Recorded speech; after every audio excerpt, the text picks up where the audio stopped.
আসসালামু আলাইকুম। আমি আছি হচ্ছে মিলিটারি ফুল মুস্তাফা গ্রুপ ইন্ডাস্ট্রিতে আসলাম আজকে ভিজিট করার জন্য একটা বড় ভাইয়ের মাধ্যমে। আমি এসে দেখলাম ওদের কিভাবে যে ওরা প্রসেসিং করে লবণগুলাকে প্যাকেটিং বা প্রক্রিয়াজাত করে প্যাকেট করা হয়। এবং আমার পিছনে যে ইন্ডাস্ট্রিটা দেখতে পাচ্ছেন সেটা হচ্ছে যে ওদের লবণ প্রক্রিয়াজাত, এবং পাশে হচ্ছে যে পলি নদী দিয়ে যে ছোটো ছোটো খালগুলো ঢুকছে ওগুলো দিয়ে হচ্ছে বিভিন্ন ধরনের বোট আসে লবণ নিয়ে বিভিন্ন এলাকা থেকে, হতে পারে মুশখালী কুতুবদিয়া, যেগুলো এলাকার মধ্যে এই লবণগুলো উৎপন্ন করা হয় বা করা হয় প্রক্রিয়াজাত করা হয়, ওইখান থেকে এসে এখানে তুলে এখানে হচ্ছে বিভিন্ন প্রক্রিয়াজাত করে এগুলো হচ্ছে লবণগুলো হচ্ছে প্যাকেটিংজাত করা হয়।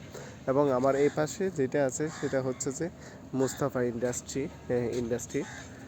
আর খুবই ভালো লাগলো, গ্রামীণ পরিবেশ, আমার চারপাশে হচ্ছে গ্রামীণ পরিবেশ এবং তার মাঝখানে আছি, মানে ওদের পুরো ইন্ডাস্ট্রিটা আজকে ভিজিট করলাম।